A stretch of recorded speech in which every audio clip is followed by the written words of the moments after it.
ثم جعلناك على شريعة من الأمر فاتبعها ولا تتبع أهواء الذين لا يعلمون. Ustadz, ini kan sekarang kita anak muda nih banyak terjebak dalam fenomena hijrah nih Ustadz. Nah, Kita merasa banyak dari kita mungkin termasuk anak sendiri merasa saya sudah hijrah nih dari keadaan di masa lalu saya gitu Ustadz. iya. Tetapi terkadang kita terjebak lagi dengan keadaan yang merasa setelah hijrah saya sudah sempurna gitu Ustadz. Jadi Baik. merasa memandang orang yang di luar kelompok kita menjadi sesuatu yang sangat salah. Maksudnya ini fenomena yang Ana lihat juga termasuk terkadang terbesit di pikiran Ana sendiri gitu. Taib. Itu gimana Ustadz agar kita tidak terjebak dalam keadaan itu? Karena Ana merasa kita seperti pergi dari dosa yang satu pindah ke dosa yang lain Ustadz itu. Jadi kayak sebenarnya kita belum selamat, tapi kita selalu merasa kita sudah dalam keadaan hijrah nih. Taib. Mungkin itu Ustadz. Masya Allah. Jazakallah khair. Baik. Gimana Ustaz? Masya Allah, ini soal yang sangat bagus sekali. Dan memang seperti yang disampaikan oleh Dais tadi, ini terkadang menghampiri dari sebagian teman-teman yang mulai berhijrah. Dan kita sendiri sebagai pembicara juga tidak selamat, karena siapa yang bisa selamat dari hal yang seperti ini kecuali siapa yang diselamatkan oleh Allah Subhanahu wa Ta'ala.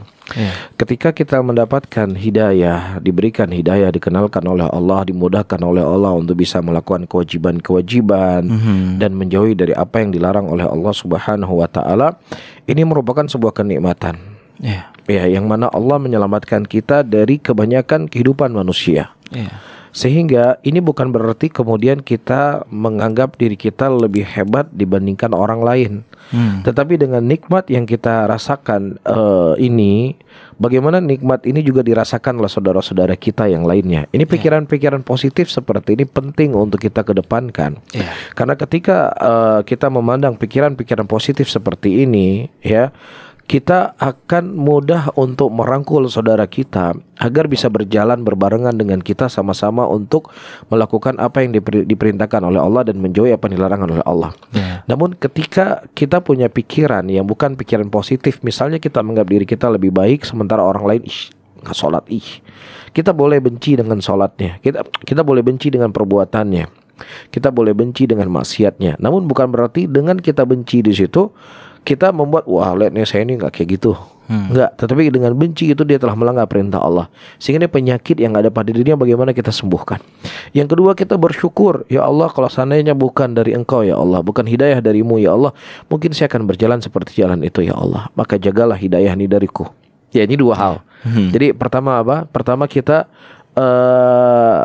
bersyukur Allah menyelamatkan kita dari kehidupan yang seperti itu, sehingga dengan kita menambah syukur kita dengan menjaga. Yang kedua, kita benci dengan maksiat tersebut. Ya, jangan sampai saudara kita terus menerus berbuat maksiat sehingga ada usaha-usaha bagi kita untuk menarik saudara kita tersebut. Tapi kalau seandainya kita sudah menganggap diri kita suci, ini penyakit dalam hati, ini sangat berbahaya. Sangat berbahaya. Dan Nabi SAW menyebutkan dalam sebuah hadisnya, inna rajulan ya'mal bi amalin ahlil jannah ma yakuna bainahu wa bainahu illa dhira' fayasbiqu 'alal kitab falyamal amalan ahlun nar fayadkhuluha. Ada seorang laki-laki yang dia beramal dengan amalan penghuni surga. Tidak ada di antara dia dengan surganya Allah kecuali hanya beberapa jarak saja. Kemudian di akhir hayatnya dia beramal dengan amalan penghuni neraka dan kemudian Allah masukkan dia ke dalam neraka. Di antara makna hadis ini disebutkan oleh para ulama, orang-orang yang mereka secara zahir dia salat, secara zahir dia berhijrah, secara zahir dia menampakkan sunnah, secara zahir dia melakukan ketaatan, tetapi ada sesuatu penyakit dalam hatinya, kebanggaan pada dirinya, ketaatannya, kesolehannya dan semisalnya. Kemudian dia juga memandang orang lain hina, memandang orang lain begini najis dan lain sebagainya. Ini penyakit hati. Ya, kemudian penyakit hati ini semakin lama semakin membesar, semakin lama semakin membesar, semakin lama semakin membesar, sehingga kebaikannya itu dimakan dengan penyakit hati yang ada dalam kolbunya. Muncullah di akhir hayatnya dia beramal dengan amalan kejelekan dan dia mati di atas kejelekan tersebut. Ya, naudzubillah min dzalik. Ada orang-orang yang dia kesehariannya berbuat dosa dan maksiat, dia dihina. Sering dihina, sering dilecehkan, sering dijatuhkan, sering dibully dan lain sebagainya. Tapi dia berpikir, ya saya memang orang kotor, saya ini orang yang jelek. Ya, kemudian ya setelah dia merenungi kehidupannya, mungkin akhirnya dia bertobat. Akhirnya dia bertobat, dia kembali kepada Allah, menyesali perbuatannya dan lain sebagainya. Kemudian dia mati di atas ketaatan. Masya Allah. Iya, dan bukan berarti oh ya sudah kita bermaksiat aja dulu, nanti kita bertobat. Kita nggak tahu umur seseorang. Cuman intinya seseorang ketika dia diberikan oleh Allah sebuah hidayah, maka dua hal yang saya sebutkan tadi. Pertama, dia mensyukuri Allah telah menyelamatkan dia dari kehidupan orang yang meninggalkan salat, bermaksiat, tidak peduli dengan urusan agama.